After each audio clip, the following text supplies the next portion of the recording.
Hey guys, welcome back to our channel. This channel, Avid Science, is all about trying to learn various concepts of data science by practicing a lot of questions. In this video, we are going to solve this question on Leetcode regarding most common course pairs. The difficulty level of this question is hard, and I'm going to share the SQL schema as well as the Panda schema in the box below. Okay, the question reads, we are given a table called course completions with 5 different columns: user ID, course name, completion date, and course rating. The combined columns user ID and course ID is the combination of columns with unique values for this table. Each row represents a completed course by a user with their rating in 1 to 5 scale. We are asked to write a solution to identify skill mastery pathways by analyzing course completion sequences among top performing students. Consider only top performing students, that is, those who completed at least 5 courses with an average rating of 4 or higher. For each top performer, identify the sequence of courses they completed in chronological order. Find all consecutive course pairs, course A to course B, taken by the students. Return the pair frequency, identifying which course transitions are most common among high achievers. Return the result table ordered by pair frequency in descending order and then by first course name and second course name in ascending order. Okay, this is a long question, but let's go through this example which will make it more clearer. So here we have the course completions table with different user IDs, courses taken, their completion date, and the course rating. So now if we look at user ID 1, so you have 6 different rows and 6 different course IDs. So it satisfies one of the conditions that at least 5 courses needs to be taken, and to be a top performing student your average rating should be 4 or higher. Now if you look at for user ID 1, all the course ratings are either 4 or 5, so the average will be higher than 4. So user ID 1 satisfies the top performer. Now if we look at completion date, so if you see this is already sorted in ascending order. So this person has moved from Python basics to SQL fundamentals, then to JavaScript, to React basics, to Node.js, and then finally to Docker. Now if we look at user ID 2, again 5 different rows, and if you do all the calculations the average rating is higher than 4, and so on. So if we look at for user ID 1 and 2, one of the common transition is React basics to Node.js, right? So you see in both of this, so at least 2 of these people have this transition, right? Similarly we can go ahead and do for others as well. So React basics to Node.js, you have a 2 transition count. Similarly, we can go ahead and look for other transitions as well. So to solve this question, what we need to do is, firstly, from all these users, we need to find out who are the top performing students. To do that, what we need to do is, from this table called course completions, so from this table called course completions, let's group by the user ID, and then what we need to do is return all such user IDs, but they need to satisfy the condition of the top performing students. So at least 5 different courses. So since we are going to filter based on an aggregate, we need to use the having clause. So having count of distinct course ID is greater than equal to 5, so at least 5 different courses, and the average rating should be at least 4. So average of course rating should be greater than equal to 4. So now if both of these conditions are satisfied, the person is a top performing student. So let me go ahead and run this. Let's see what do we get in our output. So now we have 2 different users who are top performing.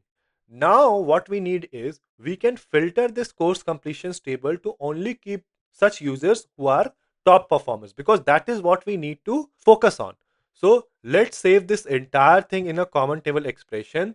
So let's name this common table expression as top performer. So with top performer as this entire thing goes into parentheses.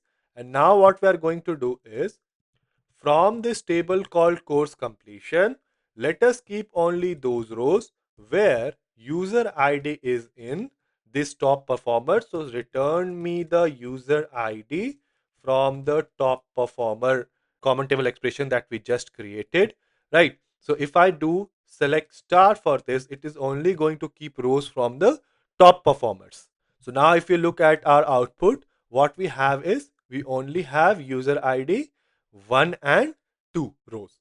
Okay, once we have this, what we need to do is we can get the next course or the second course after the course for each user ID they have taken, right? So what we are going to do is we are going to use the window function lead. So give me everything and then lead of the course name, and we need the next one. So lead one, since this is a window function, you need to write the over clause, and we need it for every single user. So partition by user ID, order by completion date in ascending order. And then what we are going to do is let's alias this as second course. Okay, so now if I go ahead and run this, let's see what do we get in our output. So now we have for every user ID the different courses, and after this course, what did they take? Right. So for after Python basics, they took SQL fundamentals. After SQL fundamentals, they took JavaScript and so on. Now, once we have this information ready, we can simply group by the course name, which is basically the first course and the second course, and count such number of combinations and then return in the certain manner.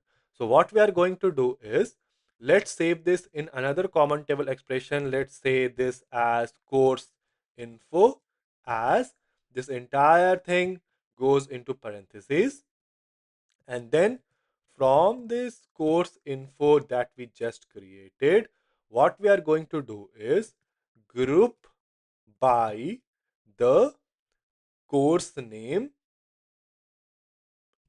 then second course, return me the course name, and this should be aliased as what is required in our output. It should be called first course, right? So as first course, then second course, and then I need to count such combinations. So count of distinct user ID, and let's alias this as what is required in our output. It should be called transition count.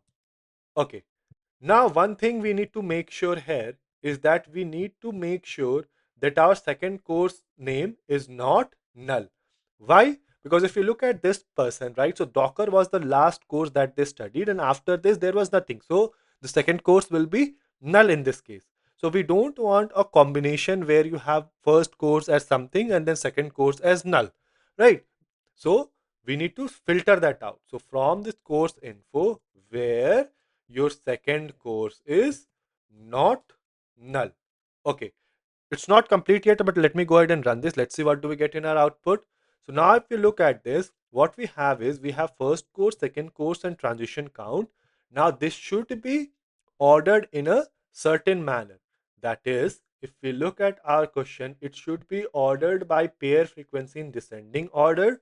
That means order by transition count in descending, and in case there is a tie, by first course and second course in ascending order. So first course and then second course. If I go ahead and run this, let's see what do we get in our output. So now this is accepted. Our output is exactly same as expected output. Let me go ahead and submit to see if pass all the test cases or not. So yeah, this is accepted, and this is how we do it. So not a difficult question, however, somewhat lengthy. What we basically did was, firstly, we identified the top performing students by making sure that they have taken at least 5 different courses and the average course rating is 4. Once we had those user IDs, then we filtered the course completions table to only such top performing users. And then we found out for each of those users what is the second course or the next course that they have taken.